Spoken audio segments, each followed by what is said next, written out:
grâce au Saint-Esprit, maintenant et toujours. Dans les siècles des siècles. Amen. Alléluia.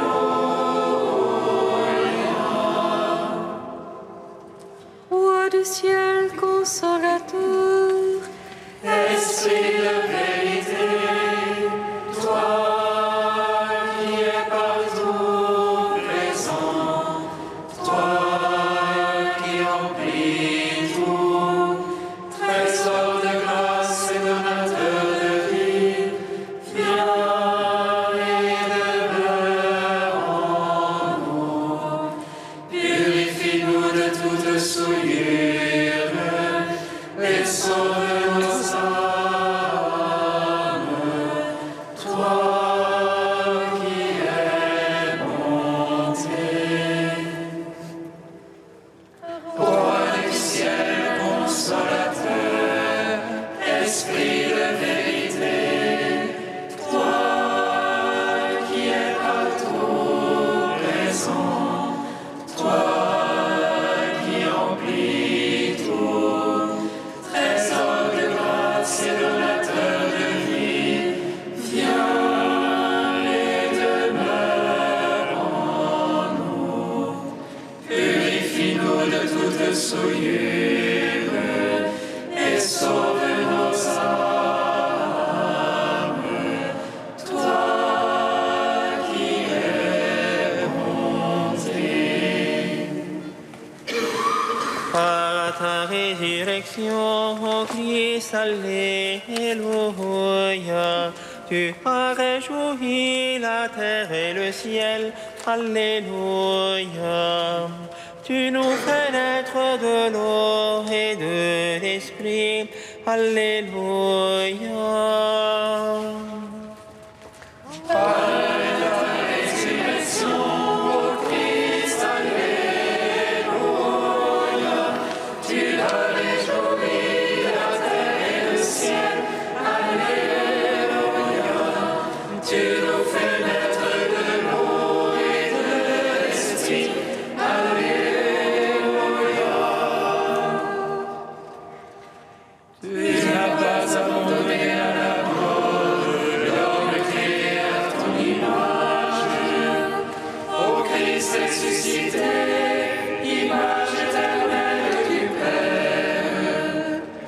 Tu as détruit la haine, tu nous donnes la paix. Tes plaies sont les portes qui nous ouvrent le ciel. Par ta résurrection, ô Christ, Alléluia. Tu as réjoui la terre et le ciel, Alléluia. Tu nous fais naître de l'eau et de l'esprit, Alléluia. Gloire à toi, Père Saint, source de toute vie. Gloire au Christ, premier-né de la création nouvelle. Gloire à l'Esprit qui renouvelle toutes choses. Tout l'univers t'acclame, joie de notre salut. Par ta résurrection, ô Christ, Alléluia. Tu as réjoui la terre et le ciel, Alléluia. Tu nous fais naître de l'eau et de l'esprit, Alléluia. Psaume 118, strophe 12.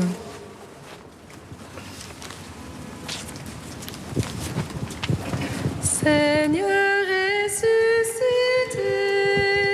tu es la lumière qui éclaire le monde.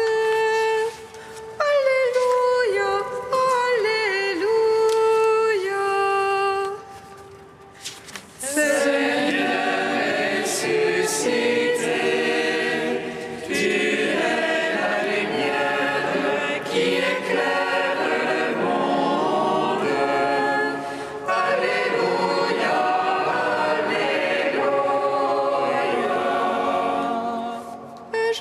Seigneur, ta parole, immuable aux cieux. D'âge en âge demeure ta vérité. Tu fixes à la terre, elle subsiste. Par tes jugements, tout subsiste à ce jour. Car toute chose est ta servante. Si ta loi lui fait des délices, je périssais dans ma misère.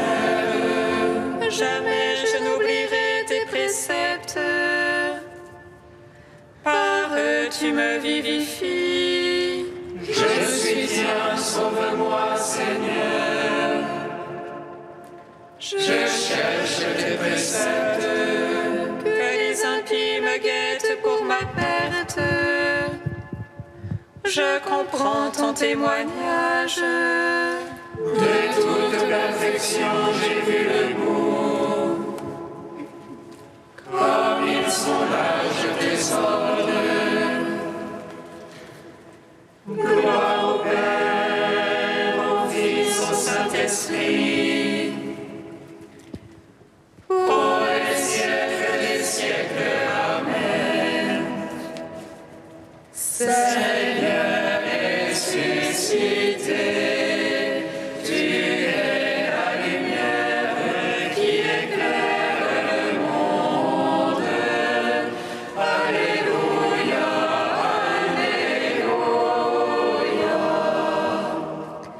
Psaume 14.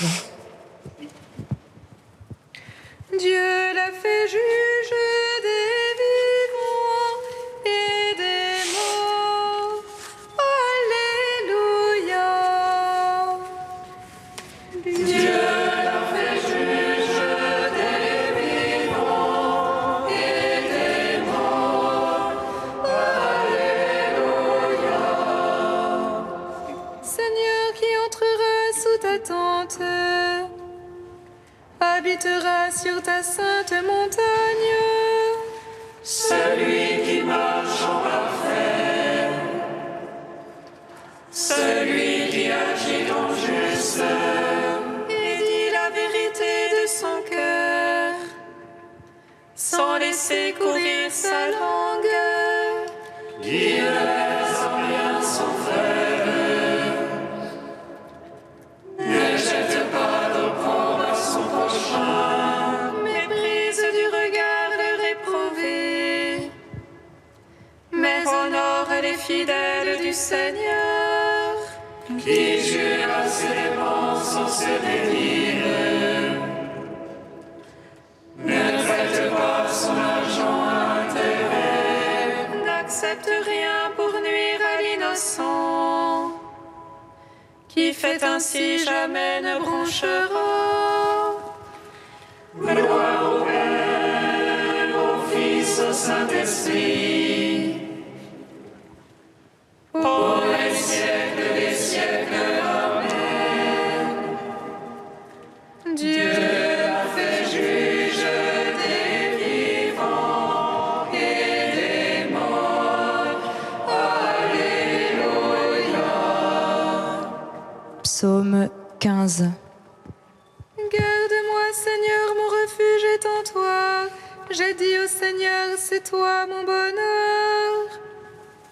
C'est rien qu'on tient pour sacré dans le pays. Ceux qui s'y attachent les couvrent de gloire. Il multiplie l'accident et court à ta paix. Jamais je ne mettrai le nom sur mes lèvres.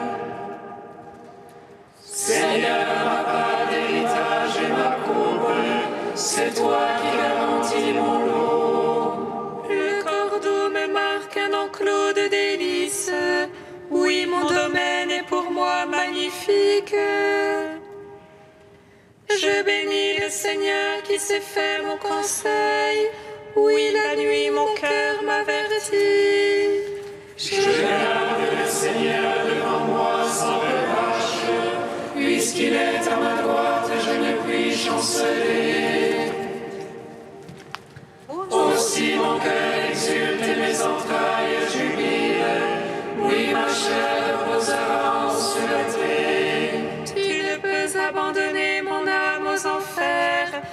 laissé ton ami voir la corruption. Tu m'apprendras le chemin de vie devant ta face, plénitude de joie à ta droite, délices éternelles. Rends gloire au Père Tout-Puissant, à son Fils Jésus-Christ le Seigneur, à l'Esprit qui habite en nos cœurs, pour les siècles des siècles. Amen. Dieu l'a fait juge des vivants et des morts. Alléluia. Cantique d'Isaïe 52, page 294. Qu'il est son beau sur les montagnes, les pieds des porteurs de bonnes nouvelles, qui annonce la paix, qui apporte le bonheur, qui dit à Sion, ton Dieu règne. Une voix d'électeurs élève la voix, ensemble les cris de joie. Car il voit les yeux dans les yeux, le Seigneur revenant à Sion. Éclatez toutes en cris de joie, ruines de Jérusalem. Car le Seigneur console son peuple, il rachète Jérusalem. Le Seigneur établit son bras de sainteté sous les yeux de toutes les nations. Et toutes les extrémités de la terre verront le salut de notre Dieu. Rends gloire au Père Tout-Puissant, à son Fils Jésus-Christ le Seigneur, à l'Esprit qui habite en nos cœurs, pour les siècles des siècles. Amen.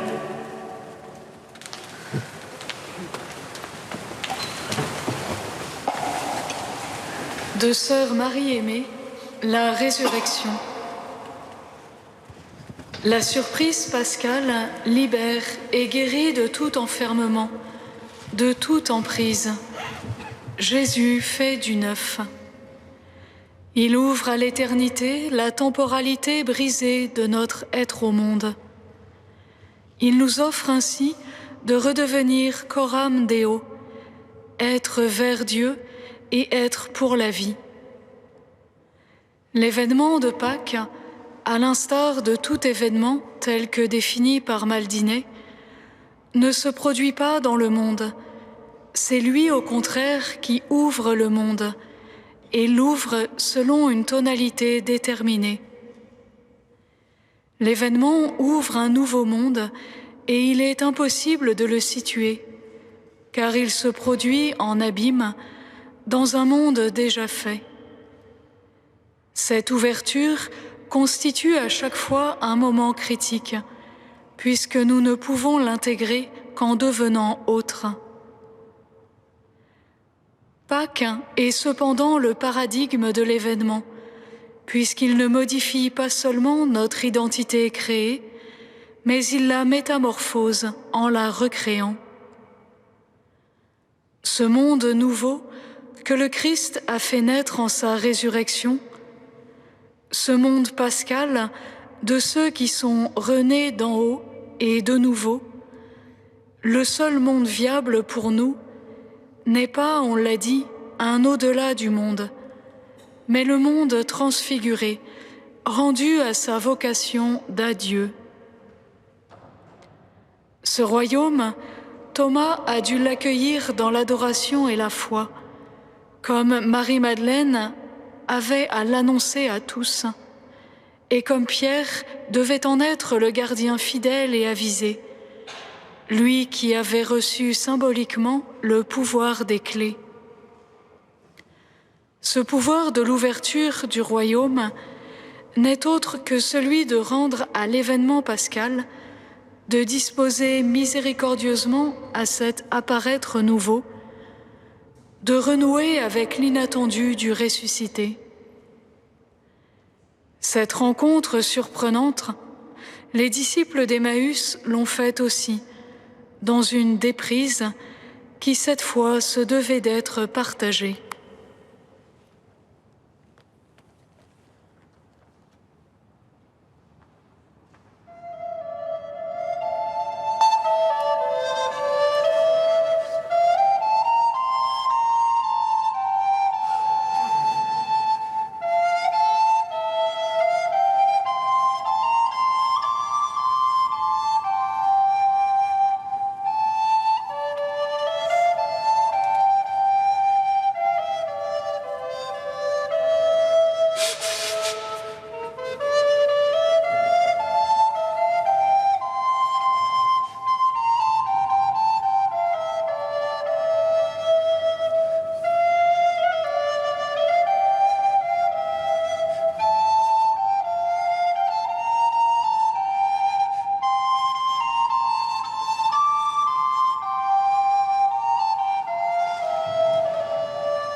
Louez le nom du Seigneur, louez serviteurs du Seigneur, Alléluia.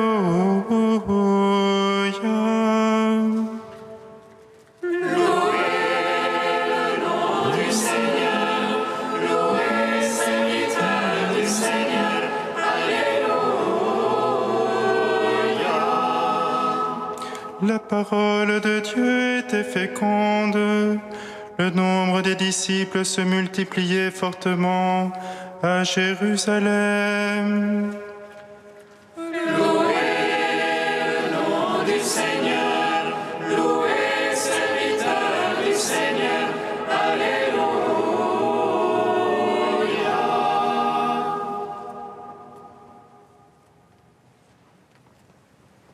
Lecture du livre des Actes des Apôtres. En ce jour-là, comme le nombre de disciples augmentait, les frères de langue grecque récriminaient contre ceux de langue hébraïque, parce que les veuves de leur groupe étaient désavantagées dans le service quotidien. Les 12 convoquèrent alors l'ensemble des disciples et leur dirent: Il n'est pas bon que nous délaissions la parole de Dieu pour servir aux tables. Cherchez plutôt, frères, 7 d'entre vous, des hommes qui soient estimés de tous, remplis d'Esprit Saint et de sagesse, et nous les établirons dans cette charge. En ce qui nous concerne, nous resterons assidus à la prière et au service de la parole. Ces propos plurent à tout le monde. Et on choisit Étienne, homme rempli de foi et d'Esprit Saint, Philippe, Procor, Nicanor, Timon, Parménas et Nicolas, un converti au judaïsme originaire d'Antioche. On les présenta aux apôtres et après avoir prié, ils leur imposèrent les mains. La parole de Dieu était féconde. Le nombre de disciples se multipliait fortement à Jérusalem et une grande foule de prêtres juifs parvenait à l'obéissance de la foi. Nous te chantons, toi notre Dieu, nous t'acclamons. Nous te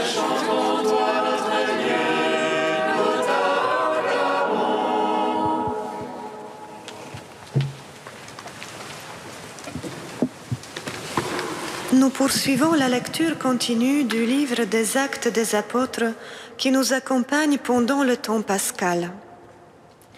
Aujourd'hui, nous assistons à l'institution des diacres, des premiers 7 hommes qui aideront les apôtres dans les tâches quotidiennes de la vie de la communauté grandissante. Mais pourquoi cela? Parce qu'il y a un problème. La première communauté rassemblée autour des apôtres, celle décrite au chapitre 2 des Actes, où tous mettaient tout en commun, étaient fidèles à la communion fraternelle et à la prière, grandit en nombre. Et la parousie, la dernière venue du Christ, attendue pour bientôt, tarde. Les veuves et les autres nécessiteux sont toujours là, toujours aussi nécessiteux, privés de la sécurité sociale et dépendants des autres et de leur générosité. Là où il y a des gens, il y a aussi inévitablement des problèmes. La jeune Église, à travers les apôtres, décide de prendre des moyens pour résoudre la difficulté. La communauté désigne des personnes pour leur confier une mission concrète. La réalité de l'Église, celle d'hier comme celle d'aujourd'hui, est aussi très concrète. C'est une réalité divine, mais aussi humaine. Ceux qui la souhaiteraient seulement divine seront sans doute déçus. Ceux qui voudraient construire leur vie spirituelle en dehors de la communauté humaine n'arriveront pas très loin. L'Église est composée des humains, des hommes et des femmes qui ont tous leurs problèmes. L'Église est donc empreinte de ces problèmes. Il y aura toujours des nécessiteux, il y aura toujours ceux qui murmurent, il y aura toujours ceux qui cherchent des solutions et ceux qui se laissent envoyer en mission. Prions pour notre Église, pour ses responsables, ordonnés ou non, pour ceux qui travaillent à ce que la parole de Dieu puisse croître et le nombre de disciples augmenter, en suivant le Seigneur avec confiance, malgré et à travers les problèmes.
Seigneur, nous te prions.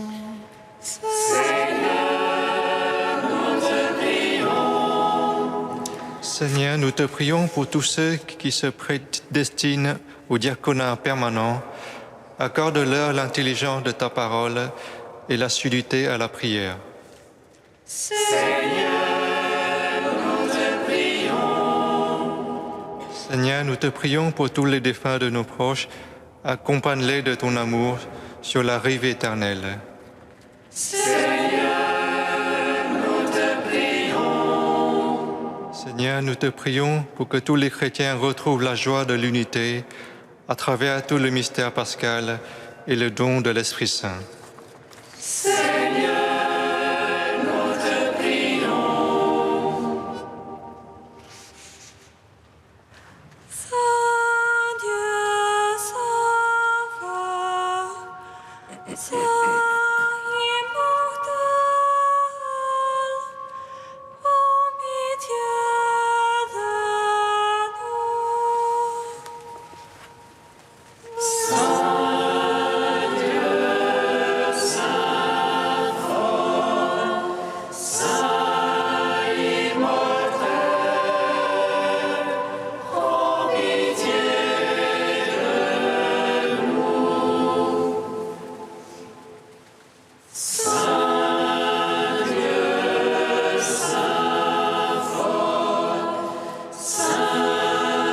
immortel,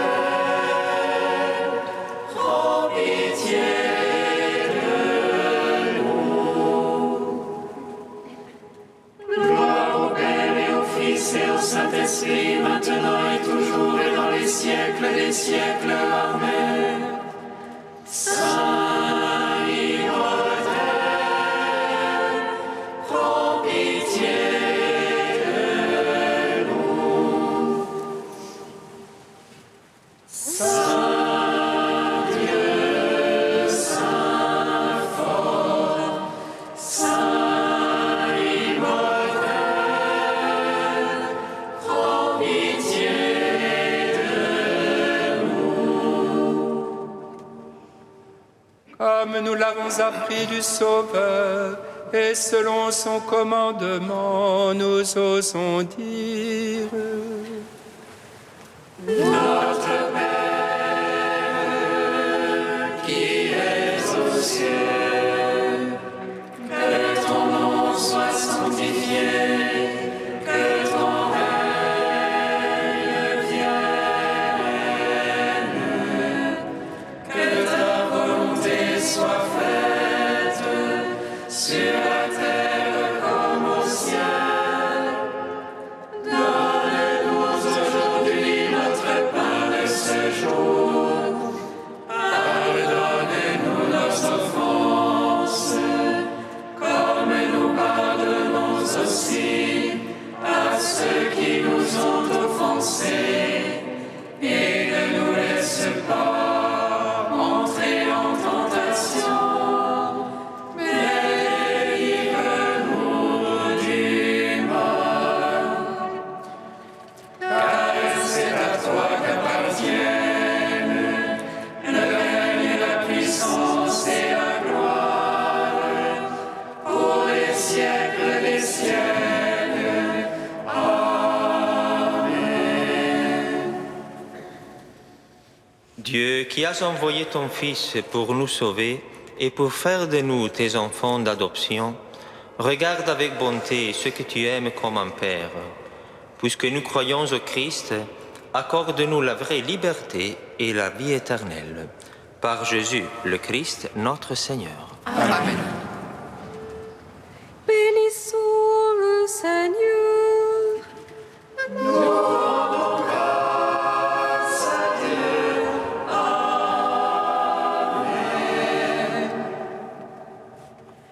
Reine du ciel, réjouis.